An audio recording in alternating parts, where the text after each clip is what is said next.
mayamgi nungainabagidamak leijariba makhal mathel Manipur channelna mayambu ikoknona khoirumjari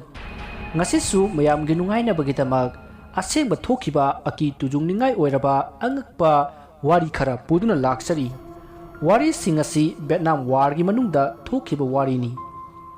Vietnam war asida lebak kayamarumna saruk yai adubu direct lan soknakibadi America amasung Vietnam gi maraktani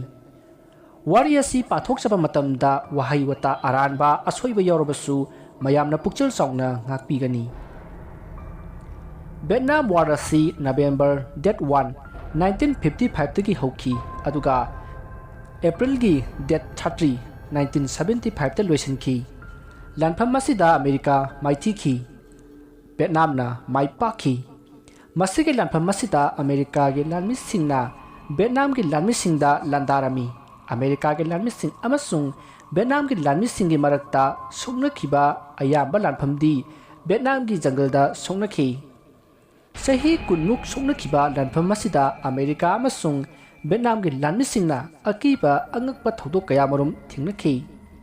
ngasi mayamda thodok mayamsing adugi maraktagi thodok kharagi information pijari ahanba wari asi America gi ariba thabaktagi potharaba lanmi amana masagi ming takthoktana mayamda sirar tawbirakhibani wari asida mahakna hairi mayamda aigi ming takthok jaba yajadri mayamna aigi wari asi thajadaba haibadudi adom lepiyu aina mayamda lijagadoriba masigumba wari singasi aikoigi sarkarna mayagi maphamda khanghandanaba losinkinaba honai ai ariba America gi lanmi amani aina mayamda lijagadoriba angakpa akiba wari asi ai amadi aigi lakminaba lanmi singda thingnakhiba warini wari asi 1964 gi South Vietnam gi jungle manung kilometer 15 gi sang oirapna sangsilubada aikoigi lanmi singda thokibani mafam adu DMZ haibadi demilitarized zone haibani demilitarized zone haiba mafam masi America gi lanmi singna Vietnam gi lanmi singbu langoi chansinduna khudum chansanba mafam adubuni aduga nongmadi aikoi America lanmi singna South Vietnam gi jungle amada numidagi matamda patrolling tawrami matam aduda aiga loinana lanmi yangkhai aigi inakta leirami ai lanmi yangkhai adugi commander oirami lanmi khara amati backup oina game da lehori aikoi yangkhai adudi yeknabagi game sing adubu thiduna manghan tahanabagi damakta jungle manung tamna sangsilami numit adu atiyada thabal yamna fai masitagi mamlaba jungle manung adu haipeti ui aikoina jungle manung aduda asum sangsinba horakpada aikoina sangsiliba mafam adudagi khara laptakna asongba asukpa napi singbi amada karigumba ama lembadongna tawrai aikoi lakminariba lanmi singna khalli madudi lakliba do Vietnam gi lanmi sing soidana oigani haiduna khankhi masina aikoi magi position semduna lumduna leinari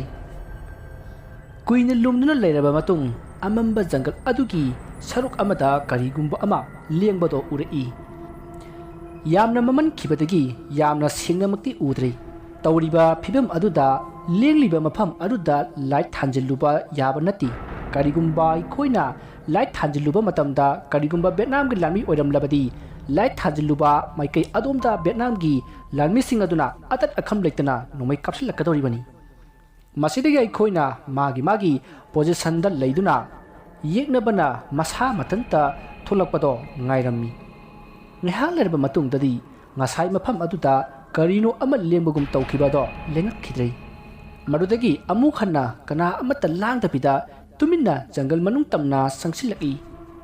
ngasai karino khangdaba ama lenglamba mafam adudagi 1 kilometer ama satlaga jungle manung oirapna surung achoba ama leibado thingnakhi surung achoba du ubata aikoi mayam pungak ngaglami maramdi aikoina hana khangi madudi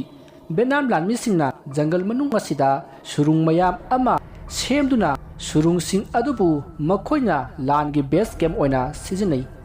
aikoi mayamna section na surung adugi manakta sangsilami aikoi mayam surung adugi manak jawraklami surung adugi manak hek yawbaga ꯑꯩꯈꯣꯏ ꯃꯌꯥꯝ ꯄꯨꯝꯅꯃꯛ ꯌꯥꯝꯅ ꯉꯛꯂꯝꯃꯤ ꯃꯗꯨꯗꯤ ꯁꯨꯔꯨꯡꯒꯤ ꯆꯪꯐꯝ ꯑꯗꯣ fit 5 ꯁꯥꯡꯏ ꯑꯗꯨꯒ fit 3 ꯄꯥꯛ ꯆꯥꯎꯏ ꯁꯨꯔꯨꯡꯒꯤ ꯆꯪꯐꯝ ꯑꯗꯨ ꯌꯦꯡꯕꯗ ꯀꯔꯤꯒꯨꯝꯕ ꯃꯤ ꯑꯃꯅ ꯃꯥꯒꯤ ꯃꯈꯨꯠꯅ ꯅꯠꯇ꯭ꯔꯒꯅ ꯃꯆꯤꯟꯅ ꯍꯨꯠꯇꯠꯂꯒ ꯁꯥꯕ ꯃꯥꯜꯂꯤ ꯁꯨꯔꯨꯡ ꯑꯗꯨ ꯚꯤꯌꯦꯠꯅꯥꯝꯒꯤ ꯂꯥꯟꯃꯤꯁꯤꯡꯅ ꯁꯥꯕ ꯁꯨꯔꯨꯡꯒ ꯏꯃꯥꯟ ꯃꯥꯟꯅꯗꯦ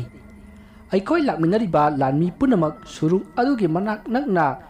ꯌꯧꯁꯤꯜꯂꯛꯄ ꯃꯇꯝꯗꯗꯤ ꯁꯨꯔꯨꯡ ꯑꯗꯨꯒꯤ ꯃꯅꯨꯡꯗꯒꯤ ꯀꯔꯤꯒꯨꯝꯕ ꯅꯝꯊꯤꯕ ꯃꯅꯝ ꯑꯃ ꯅꯝꯂꯛꯏ ꯑꯩꯈꯣꯏ ꯃꯌꯥꯝꯅ ꯈꯜꯂꯤ ꯃꯗꯨꯗꯤ ꯁꯨꯔꯨꯡ ꯃꯅꯨꯡꯗ ꯁꯥ ꯑꯃ ꯂꯨꯝꯗꯨꯅ ꯂꯩꯕꯒꯨꯝ ꯃꯗꯨꯗꯒꯤ ꯑꯩꯈꯣꯏ ꯃꯌꯥꯝꯅ ꯁꯨꯔꯨꯡ ꯑꯗꯨꯒꯤ ꯆꯪꯐꯝ ꯃꯅꯥꯛꯇ ꯂꯦꯝꯀꯨꯝꯕ ꯂꯥꯏꯞ ꯑꯃ ꯊꯥꯗꯨꯅ ꯊꯅꯝꯂꯦ ꯑꯗꯨꯗꯒꯤ ꯑꯩꯈꯣꯏ ꯃꯐꯝ ꯑꯗꯨꯗꯒꯤ ꯐꯤꯠ 10 ꯃꯨꯛ ꯂꯥꯞꯅ ꯑꯃꯝꯕ ꯃꯐꯝ ꯑꯃꯗ ꯂꯨꯝꯗꯨꯅ ꯑꯩꯈꯣꯏ ꯃꯌꯥꯝ ꯐꯝꯗꯨꯅ ꯂꯩꯔꯤ ꯑꯩꯈꯣꯏ ꯃꯌꯥꯝꯅ ꯌꯥꯝꯅ ꯃꯤꯠ ꯀꯨꯞꯇꯅ ꯁꯨꯔꯨꯡ ꯑꯗꯨꯒꯤ ꯆꯪꯐꯝ ꯑꯗꯨꯗ ꯌꯦꯡꯗꯨꯅ ꯂꯩ ꯑꯩꯈꯣꯏ ꯃꯌꯥꯝꯅ ꯁꯨꯔꯨꯡ ꯑꯗꯨꯗꯒꯤ ꯂꯥꯞꯅ ꯑꯃꯝꯕ ꯃꯐꯝ ꯑꯗꯨꯗ ꯐꯝꯗꯨꯅ ꯂꯩꯔꯤꯉꯩ ꯃꯇꯝ ꯑꯗꯨꯗ ꯖꯪꯒꯜ ꯃꯅꯨꯡꯗ ꯇꯥꯔꯤꯕ ꯃꯈꯣꯜꯁꯤꯡ ꯑꯗꯣ ꯂꯦꯞꯈ꯭ꯔꯦ ꯇꯥꯈꯤꯗ꯭ꯔꯤ ꯏꯆꯤꯛ ꯆꯤꯛꯈ꯭ꯔꯦ ꯖꯪꯒꯜ ꯃꯅꯨꯡ ꯄꯨꯝꯕ ꯑꯗꯣ ꯌꯥꯝꯅ ꯉꯛꯄ ꯐꯤꯕꯝ ꯑꯃꯗ ꯑꯣꯏꯈ꯭ꯔꯦ ꯃꯇꯝ ꯑꯗꯨꯗ ꯀꯥꯎꯖꯦꯡ ꯍꯔꯥꯎꯅ ꯈꯣꯡꯕꯒꯤ ꯈꯣꯟꯖꯦꯜ ꯐꯥꯎꯕ ꯇꯥꯈꯤꯗ꯭ꯔꯤ ꯖꯪꯒꯜ ꯃꯅꯨꯡ ꯑꯗꯨꯗ ꯀꯔꯤꯒꯨꯝꯕ ꯑꯍꯤꯡꯕ ꯖꯤꯕ ꯑꯃꯠꯇ ꯂꯩꯇꯕꯒꯤ ꯃꯑꯣꯡꯗ ꯂꯩꯔꯤ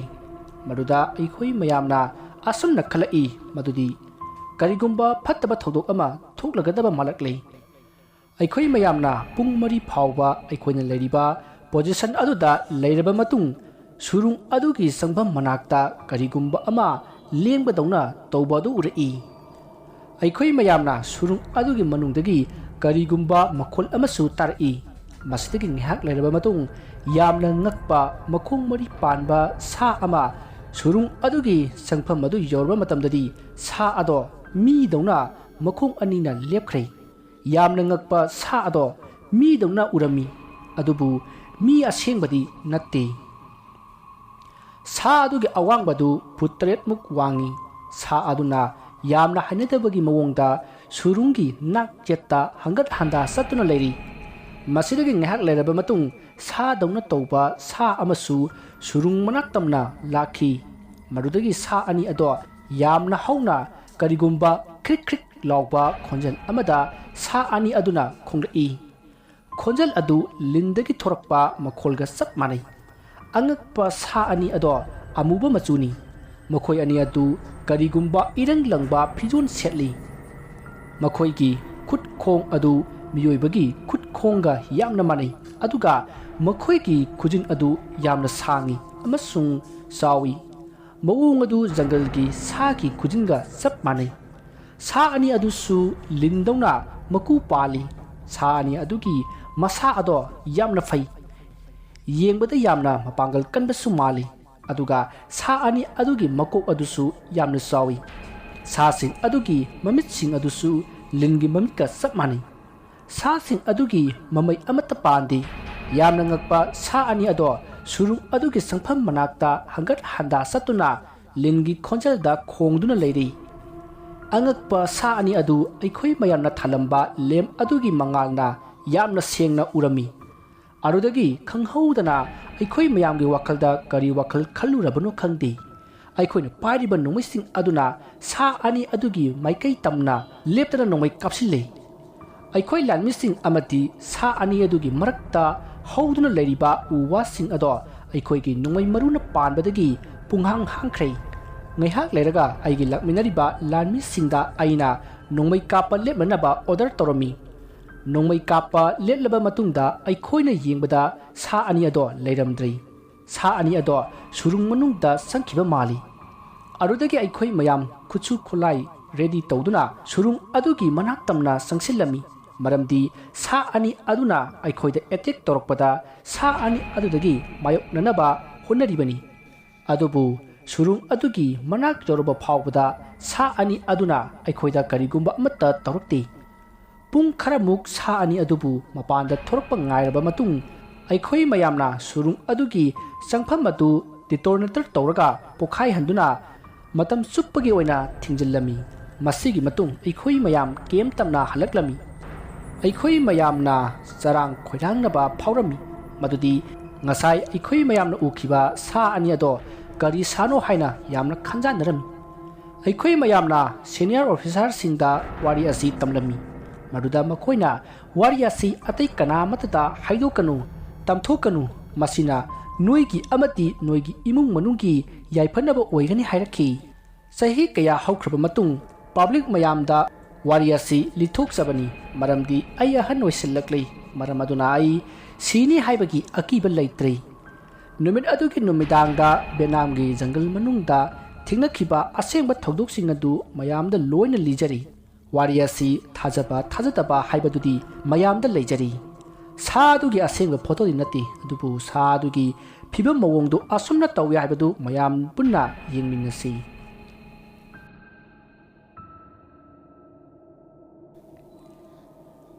ꯑꯍꯥꯟꯕꯒꯤ ꯋꯥꯔꯤ ꯑꯁꯤ ꯃꯇꯥꯡ ꯑꯁꯤꯗ ꯂꯣꯏꯖꯔꯤ ꯃꯌꯥꯝꯗ ꯚꯤꯌꯦꯠꯅꯥꯝꯗ ꯊꯣꯛꯈꯤꯕ ꯑꯇꯣꯞꯄ ꯋꯥꯔꯤ ꯑꯃꯃꯨꯛ ꯂꯤꯖꯔꯤ ꯋꯥꯔꯤ ꯑꯁꯤꯁꯨ ꯑꯃꯦꯔꯤꯀꯥꯒꯤ ꯂꯥꯟꯃꯤꯁꯤꯡꯗ ꯊꯣꯛꯈꯤꯕ ꯑꯉꯛꯄ ꯑꯃꯁꯨꯡ ꯑꯀꯤꯕ ꯊꯧꯗꯣꯛ ꯑꯃꯒꯤ ꯋꯥꯔꯤꯅꯤ ꯃꯌꯥꯝꯗ ꯉꯁꯤ ꯂꯤꯖꯒꯗꯧꯔꯤꯕ ꯋꯥꯔꯤ ꯑꯁꯤ ꯖꯣꯟ ꯀꯤꯜ ꯀꯧꯕ ꯔꯥꯏꯇꯔ ꯑꯃꯁꯨꯡ ꯔꯤꯁꯥꯔꯆꯔꯁꯨ ꯑꯣꯏꯕ ꯑꯃꯅ ꯏꯕ ꯂꯥꯏꯔꯤꯛ ꯑꯗꯨꯗꯒꯤꯅꯤ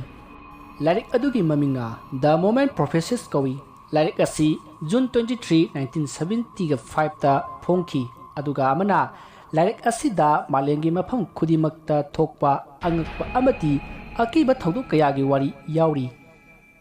ꯂꯥꯏꯔꯤꯛ ꯑꯁꯤꯒꯤ ꯆꯦꯞꯇꯔ ꯑꯃꯗ ꯚꯤꯌꯦꯠꯅꯥꯝ ꯋꯥꯔ ꯃꯅꯨꯡꯗ ꯑꯃꯦꯔꯤꯀꯥ ꯂꯥꯟꯃꯤ ꯈꯔꯗ ꯊꯣꯛꯈꯤꯕ ꯑꯉꯛꯄ ꯑꯃꯁꯨꯡ ꯑꯀꯤꯕ ꯊꯧꯗꯣꯛ ꯑꯃꯒꯤ ꯋꯥꯔꯤ ꯂꯤꯕ ꯑꯣꯏꯅ ꯖꯣꯟ ꯀꯤꯜꯅ ꯑꯁꯨꯝꯅ ꯍꯥꯏ ꯃꯗꯨꯗꯤ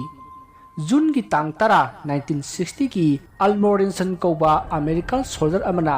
ꯚꯤꯌꯦꯠꯅꯥꯝꯒꯤ ꯗꯅꯥꯡ ꯀꯧꯕ ꯃꯐꯝ ꯑꯗꯨꯗ ꯑꯃꯦꯔꯤꯀꯥꯒꯤ ꯂꯥꯟꯃꯤꯁꯤꯡꯅ ꯁꯦꯝꯕ ꯕꯪꯀꯔ ꯑꯗꯨꯗ ꯂꯩꯗꯨꯅ ꯃꯐꯝ ꯑꯗꯨꯕꯨ ꯌꯦꯡꯁꯤꯜꯂꯝꯃꯤ ꯃꯌꯥꯝꯗ ꯍꯟꯅ ꯍꯟꯅ ꯍꯥꯏꯖꯔꯤ ꯋꯥꯔꯤ ꯑꯁꯤꯗ ꯄꯟꯖꯔꯤꯕ ꯃꯃꯤꯡꯁꯤꯡ ꯑꯁꯤ ꯑꯩꯅ ꯍꯥꯏꯕꯗ ꯁꯣꯏꯕ ꯌꯥꯎꯔꯕꯁꯨ ꯇꯥꯕꯤꯔꯤꯕꯁꯤꯡꯅ ꯄꯨꯛꯆꯦꯜ ꯆꯥꯎꯅ ꯉꯥꯛꯄꯤꯒꯅꯤ ꯋꯥꯔꯤ ꯄꯨꯝꯕ ꯑꯁꯤ ꯅꯨꯃꯤꯗꯥꯡꯒꯤ ꯃꯇꯝꯒꯤꯅꯤ ꯃꯇꯝ ꯑꯗꯨꯗ ꯑꯜꯃꯣꯔꯤꯟꯁꯟꯒꯤ ꯃꯅꯥꯛꯇ ꯃꯃꯥꯟꯅꯕ ꯂꯥꯟꯃꯤ ꯈꯔꯁꯨ ꯕꯟꯀꯔ ꯃꯊꯛꯇ ꯄꯨꯟꯅ ꯂꯩꯃꯤꯟꯅꯔꯝꯃꯤ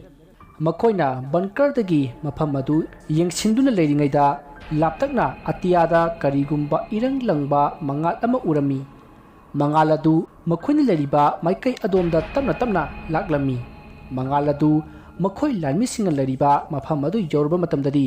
ꯃꯈꯣꯏ ꯂꯥꯟꯃꯤꯁꯤꯡꯅ ꯎꯔꯝꯃꯤ ꯃꯗꯨꯗꯤ ꯂꯥꯛꯂꯤꯕ ꯏꯔꯪ ꯂꯪꯕ ꯄꯣꯠꯁꯛ ꯑꯗꯣ ꯅꯨꯄꯤꯅꯤ ꯅꯨꯄꯤ ꯑꯗꯨꯒꯤ ꯃꯁꯥ ꯑꯗꯨꯗ ꯁꯦꯛꯄꯤꯒꯤ ꯃꯁꯥ ꯐꯟꯗꯣꯛꯄꯒꯨꯝ ꯐꯟꯗꯣꯛꯏ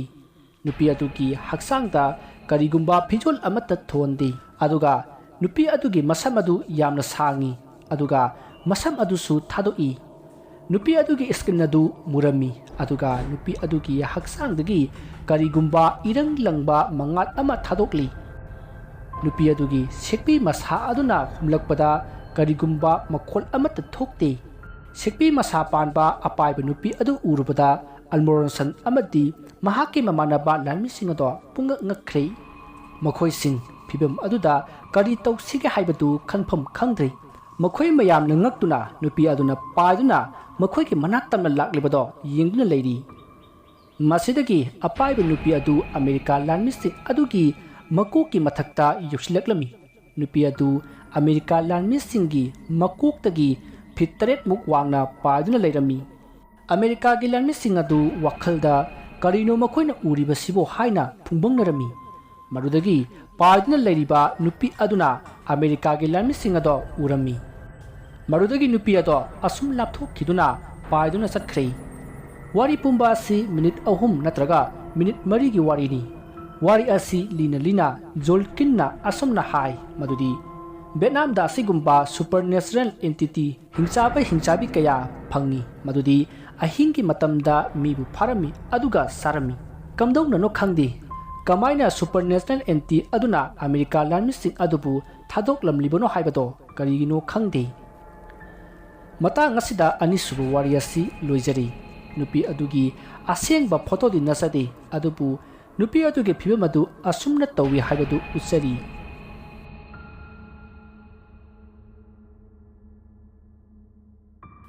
ꯑꯍꯨꯝꯁꯨꯕ ꯋꯥꯔꯤ ꯑꯁꯤ ꯑꯃꯨꯛ ꯃꯌꯥꯝ ꯄꯨꯟꯅ ꯇꯥꯃꯤꯟꯅꯔꯁꯤ ꯋꯥꯔꯤ ꯑꯁꯤꯁꯨ ꯚꯤꯌꯦꯠꯅꯥꯝ ꯋꯥꯔꯒꯤ ꯋꯥꯔꯤꯅꯤ ꯃꯌꯥꯝ ꯃꯥꯂꯦꯝꯒꯤ ꯈ꯭ꯋꯥꯏꯗꯒꯤ ꯆꯥꯎꯕ ꯂꯟꯖꯥꯎ ꯍꯥꯏꯔꯒ ꯃꯌꯥꯝꯒꯤ ꯀꯣꯛꯇ ꯏꯍꯥꯟ ꯍꯥꯟꯅ ꯐꯥꯔꯁ ꯋꯥꯔꯜड ꯋꯥꯔ ꯑꯃꯁꯨꯡ ꯁꯦꯀꯦꯟ ꯋꯥꯔꯜड ꯋꯥꯔ ꯍꯥꯟꯅ ꯂꯥꯛꯂꯝꯒꯅꯤ Second World War thokhraba sahi kharagi matung ahum suba war ama tholakami war adu yamna kanna nakan animaktagi sundarami war adu gi mamingna Vietnam War asini war asi North Vietnam amasung South Vietnam ani gi marakta sungnagiba lanphamni war asida North Vietnam gi support oriba leibak singdi China Russia amadi communist chatpa leibak singna misang oirami aduga South Vietnam bu support tawriba leibak singdi USA South Korea Australia Philippines Thailand amati democracy chatpa leibak singna misang oirami Vietnam gi war asi November gi date 1 1955 tagi hauraga April gi date 30 1975 ta loisinkhi mayam wari lomda amuk lakjaragi Vietnam gi lanpham ayambadi Vietnam gi jungle manungda sunakhi maramdi North Vietnam gi lanmi singna America lanmi singa direct mayuk nana lanthengnaba ngamdabagini masi mamangda su haijakre asumna Vietnam lanmi singna Vietnam gi jungle manung asita lutuna lumduna amati surung semduna America gi lanmi singda landarami Vietnam gi jungle asi yamna pak sawbuna maram oiraga ngasi phawba explorer tawba ngamdri 2019 da Vietnam gi misak amana malemgi khwaidagi sawba surung ama Vietnam gi jungle manungdagi discover tawriba surung asi sahi karor nifu gi mamanggi surungni haina hairi fare masina Vietnam gi jungle gi matangdani Vietnam War da thokiba akiba angakpa wari kayamarum ama lei adom lomda amuk laklasi masigi akiba angakpa thodok asigi information asi mioi khara khatamakta khangi wari adudi Vietnam gi jungle singda America gi lanmi sing amati Vietnam gi lanmi sing kanna mayok naduna lanthing naduna leirami matam aduda makhoida angakpa akiba thodok kaya thoki mayam Vietnam War gi matamda America gi lanmi sing amasung Vietnam gi lanmi singna atopa graha gi jiba alien kaya thingnaki jungle manung aduda America gi lanmi singna Vietnam gi lanmi singbu mayok nanaba jungle manung tamna lakpata atiyada karigumba irang langba mangal ama paiduna leibadu ukhi irang langba mangal adu America gi lanmi singi nak jetta paiduna leirami mangal adu ubada America gi lanmi singna asomna khalli madudi paiduna leiriba mangal adu Vietnam gi apaiba drone gumba landa sizinaba Vietnam gi khusu khalai oiramgani haina khalli aduga atopa wafam amana pairakiba mangal adu makhoida landanaba Vietnam gi lanmi singna tharakpani haina su khanki asumna khalladuna America gi lanmi singna apaiba mangal adugi maikai tamna nungmaina kapki adubu mangal aduda karigumba nungmai amadi bomb tom amata sanglamdi aduga atopa amana America gi Air Force fighter jet pilot singnasu irang langba mangal adu atya mathakta paiduna leibado ukhi thingnaki apaiba mangal adu urubada makhoi gi senior officer singna asumna hai madudi Vietnam gi lanmi singda yamna yangba speedta paiba fighter jet gi hena yangna paiba ngamba apaiba drone Vietnam gi lanmi singda lei asumna America gi lanmi singna asumna matam sangna khallaga lei madudi Vietnam da yamna advanced technology oiba apaiba drone asi Vietnam gi misang oiba China amadi Russia na piba sodan oiramgani haina khanki adubu nongmadi yamna ngakpa jathiba thodok ama thoki thodok aduna makhoina matam sangna khalaktuna laklaba apaiba mangal adu Vietnam gi aronba landa sizinanaba thamba khulai ni haibagi wakalado ona tainaki nongmadi America gi lanmi singado Vietnam gi jungle manung da leiba Vietnam gi camp amagi maramda I pau phanglami pau phangbadagi America gi lanmi khara aphaba khusu khulai paiduna Vietnam gi camp aduda landanabagi damakta lakhi America gi lanmi singna Vietnam gi lanmi singda ahingi matamda landanaba plan jatkhi plan adugi matung inna America lanmi khara adu ahingi matamda Vietnam gi lanmi singda landanabagi damakta makhoina leriba base camp adugi manak tamna lakhi Vietnam gi lanmi singna leriba base camp adu manak jawrba matamda America gi lanmi sing adu masa gi position da leiba honakhrei America की लानमिसिंगना Vietnam की लानमिसिंग अदुदा लंदारागे हाइना हेक तोरकपा मतम अदुदा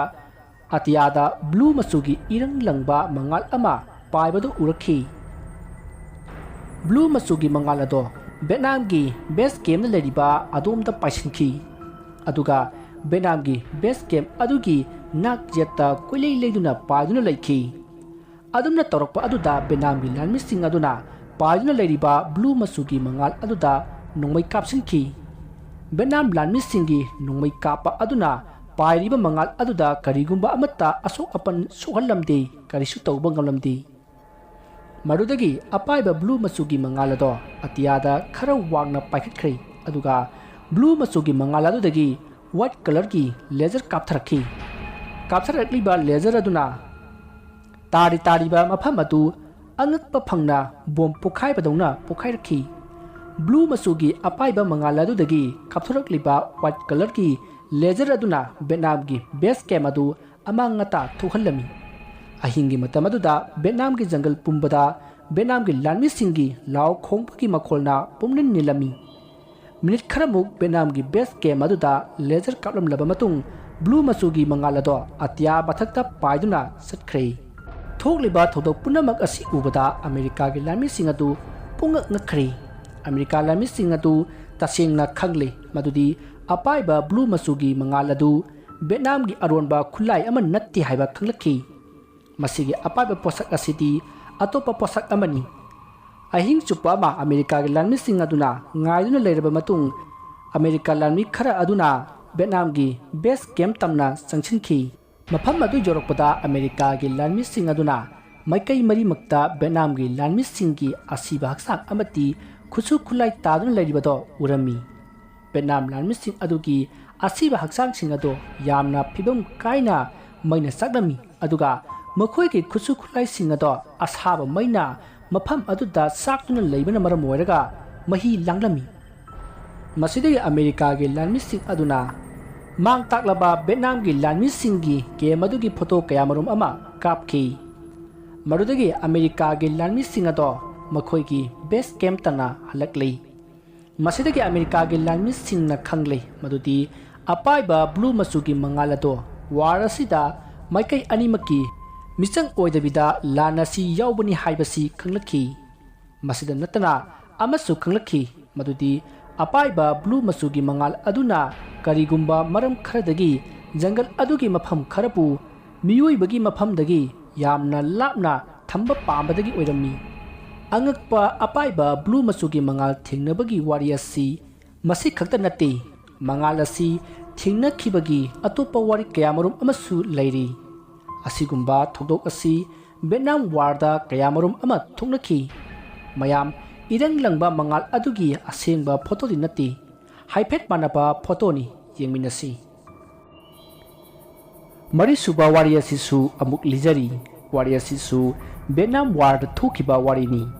1965 ता America की Boeing B-52 stratofortress bomber की अपाइबा plane असि Vietnam की लानमिसिंगदा लंदारिंगै कदाइदा पाइख्रबनो खंगदना मफम खंगदना मांख्री plane अदुगे pilot अदुना headquarter दगी connection मांगजिंगै की मतमदा headquarter सिंगदा असुमना हाइरमी मदुदी blue मचुगी इरंग लगबा मंगाल अनि उखिबगी वारी सारखी पायलट अदुना असुमना हाइरमी मदुदी इरंग लंगबा ब्लू मचुगी मंगाल अनि अदु यामना यांगना माना पारिबा प्लेन अदुगी नाक येता पाइदुना लेरमी हाइना हेडक्वार्टर सिंगदा पाउतुमखी असुमना वारी सानरिङैदा हेडक्वार्टर दगी प्लेन अदुगी कनेक्शन अदु अदुमक मांख्री B-52 बॉम्बर प्लान असि अमेरिका की यामना थाजबा प्लेन अमनी मरमदी प्लेन असिबु थुगाइबा हाइबा असि यामना इराइ लाइबा अमदी ओइरोइ प्लेन असिना अतियागी अवांग मफमदा पाइदुना बोमगी नोंगसुरमी येगनबगी मथक्ता B-52 बॉम्बर प्लान असि मांगखिबा हाइबा असि अमेरिका की ओइना यामना चावपा वाफम अमनी मसिदगी अमेरिका की सरकारना ग्रीन बर्ड कमांडो खरा मांगखिबा प्लेन अदु थीनबगीदमक्ता थारखी ग्रीन बर्ड कमांडो अमेरिका की जेट थीबा कमांडो सिंगी मरक्ता अमनी रिसर्च की दमक्ता थारखिबा ग्रीन बर्ड कमांडो अदुपु लीड तौरिबना कैप्टन विलियम एलिशनी B-52 bomber plan gi last location adu Vietnam gi Saigon kauba mafam gi asongba jungle amata trek torami Captain William Ellis na mangkhriba B-52 bomber plan adu nong nini gi manungda thiduna puthoki Plean adu Saigon jungle gi umarang kain hoba mafam amada leiramki madu urubada Captain William Ellis amati mahaki lakminariba mamanaba singdu yamna ngaglami maramdi B-52 bomber plan asi jungle gi manung aduda land tawba yaba plane nati atai plane gi matawgum B-52 bomber plan asi su runway gi mathau tai yamna ngakpa mana plane adu gi nak jetta hauriba using ado karigumba phibam amatada soktana kaidana leirami Captain William na asumna hairami madudi B-52 bomber plan asipu yamna advance oiba amati yamna kanba khusu khulai amagi matingna awangba atiyadagi jungle manung aduda plane adubu land tawhanba mankhi haina phongdokhi plane aduna asumna jungle manung aduda leiramba aduda Captain William ado yamna ngakdami mahakna khalami madudi masi yeknaba singi plane ama oirambasu yai haina khalami plane adu nak jetta phajana kupna thijilaba matungda Captain William ado plane adugi manakta laami plane adugi manak chorba matamda Captain William na khangle madudi plane adugi thong thonong punamak loina manungda lok tawduna lerami plane gi thong ado bomna pokhai handuna Captain William na plane manung aduda sangshilami plane adugi manungda sangshilubata Captain William amati mahaki lakminari balami sing aduna urami madudi plane adugi pilot anigi haksang ado yamna tamthiba mawongda makhut makhong masa ado tongan taraga leiramki yamna ngagliba wafam amana makhoi ki haksang singdagi imari ama phawba thoktaba tadaba asini masida sunatuna plane adudi yawriba bom amati khusu khulai sing adu karigumba phibam amata kaidana problem amata yawramdana tikta kaidana leiramki tawriba phibam sing asi yamna ngakpagi mawongni masidagi Captain William na plane amati pilot ani adugi photo kayamarum ama kapki plane adugi yamna maru oiba documents sing Captain William na mahaki custody da loksilami masidagi Captain William na plane adubu time bomb tawduna pokhai hankrei masidagi Captain William na plane adugi thokiba angakpa akiba thodok adugi phiba madu mahaki senior sing da hairami maruda mahaki senior sing aduna captain gi wafam mado tabada karigumba angakpa amata phauramdi Captain William na mahaki senior sing da plane aduda oiramliba phiba madugi maramda wahang kaya ama hangki senior sing aduna Captain William na hangliba wahang adugi karigumba paukhum amata piramdi Captain William Ellis na asumna amu hairi madudi thodok asigi matungdagi senior sing aduna mabu yamna phajadabagi mawongda loinarami masida sunatana Captain William bu Greenport Commando dagi su loktoklami aduga mabu office ki sesang subagi thabak oina paihallami numit kharni gi matungda Captain William na paw ama phanglami madudi mahaka plane adu thiba lakminnakiba commando singado Vietnam ki landa loina sikhre haina paw phanglami matam kharagi matungda Captain William du magi duty dagi loktoklami mangoda tawriba phajataba mawo asina Captain William ase yamna waraurami amadi sauksu yamna saunglami Captain William na khangle madudi America gi sarkar na mangonda amadi parasingda khanghandana karigumba wafam amadi losinduna thammi haibasi khangki masidagi Captain William na B-52 plan gi thodok adu UFO gi researcher kayamarum amada tamlami UFO researcher singi marakta yamna popular oiba mayamna yamna khangnaba researcher ama hairagati Dr. J. Hynek asini Captain William na Vietnam gi Saigon gi mafamda thijinduna kapkhiba B-52 plane gi photo adu researcher aduda pirami Dr. J. Hynek na Captain William da asumna hairakhi madudi 1942 da masige thodok asiga manaba thodok ama Russia da thoki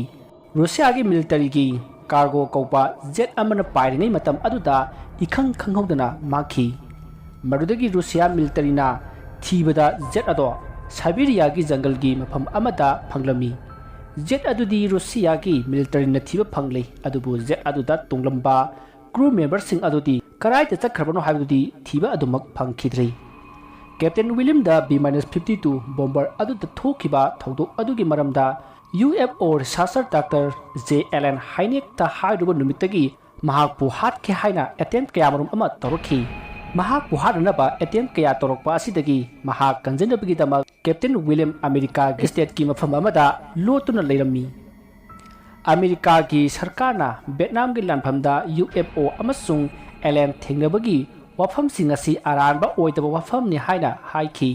America ki sarkarna karigumba wafam amati lotuna adumak thamli Mayam bombing B-52 stratofortress ki amati Russia ki cargo jet ki plane ki photo ni mayam yeminasi Mayam